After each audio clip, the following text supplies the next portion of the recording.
Hey guys, hope you're doing well.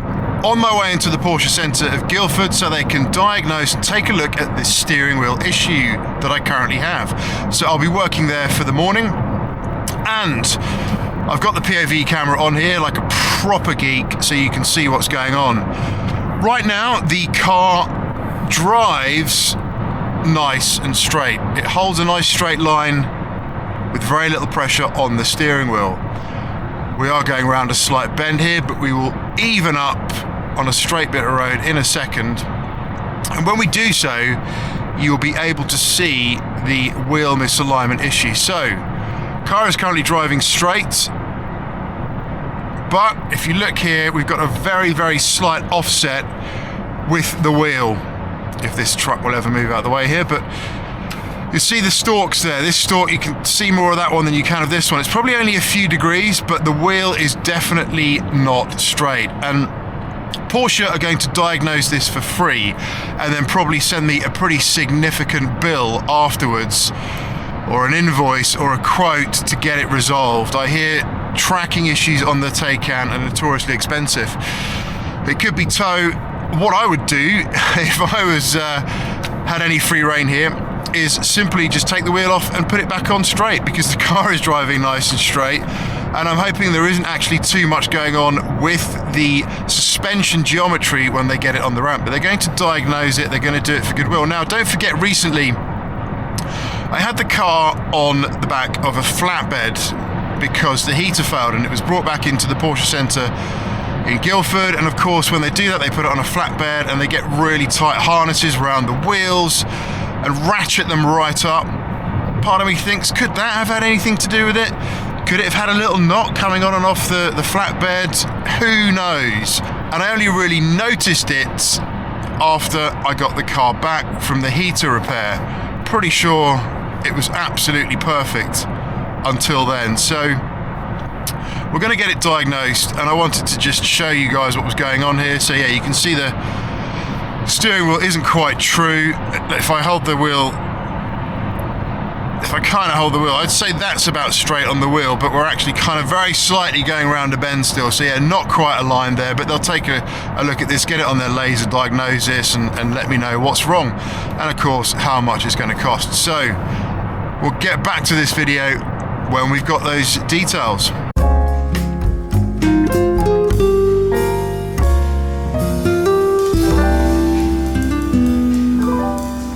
Okay, we are done and dusted, and the whole process took about an hour, during which time I could enjoy a nice bit of lemon drizzle cake and a coffee whilst I did my work. So it went onto their fancy laser wheel, super duper high-tech Star Trek diagnostic machine, which they did free of charge. They did the diagnosis free of charge, which is great, because they did flag I noticed it after the car had been in with them.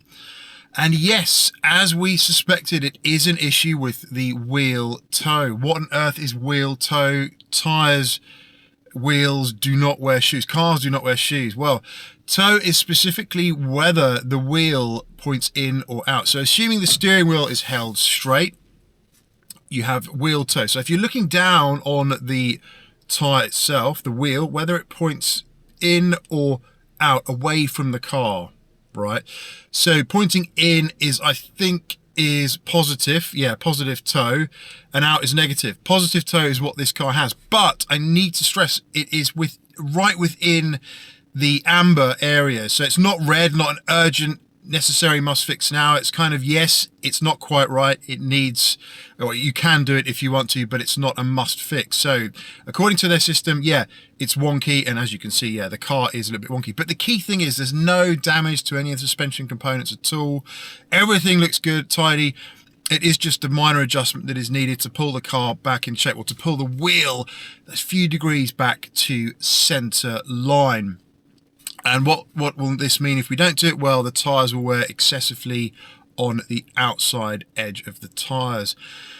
So look, not the end of the world, as you know, it's just a minor wheel adjustment setting that is needed. And here is the thing, right? Here is what kind of changes everything. So I had the front tyres done about 6-7 weeks ago now, so quite some time ago. So they're in good shape.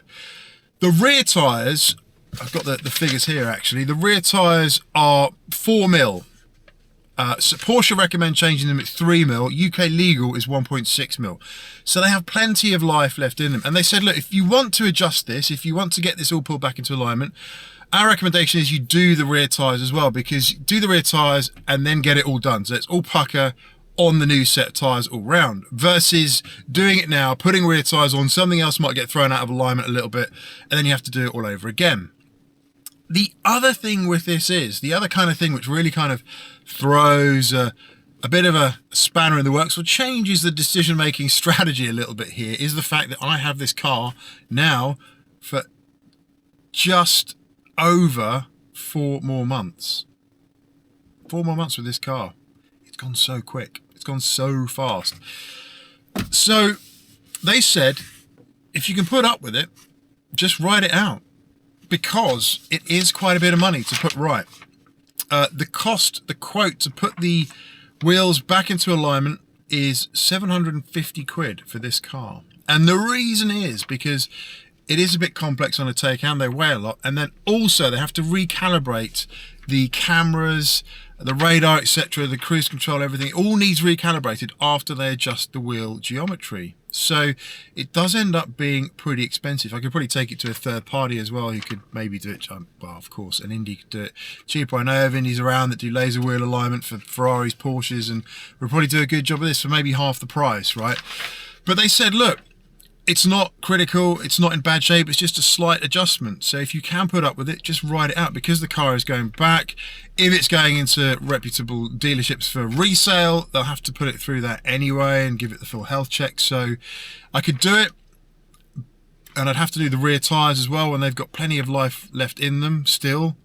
It just, so the cost would probably be about 1,500 quid, because, you know, rear tyres and then, well, yeah, 1,200 quid, rear tyres and then the wheel alignment, right? So it is a lot of money to spend on a car that is going back in 4 months. And, you know, with this car, it is going back, right? I'm not going to be buying it at the end, because to buy it would be a significant amount of money for a car that's worth probably half of what I'd have to pay to get this car. If I knew it was in a good shape financially and I might be buying it potentially to sell it on, I'd probably get it done. Right, so, but as things stand with this car right now, it just doesn't make any sort of sense to pump 1,500 quid into a car that's going to be going in 4 months' time just to make the wheel move 3-4 degrees slightly to the right or left, whichever way it was. Yeah, to pull it back into center. So yeah, that's it for this one. I just wanted to update you on sort of where we're at with that, what the facts and figures are. If you want to get your alignment done at a Porsche centre, that's probably what you're looking at price-wise. But I do appreciate you watching for this one. That's it for this one. Do stay safe, stay well. See you on the next one, and bye for now.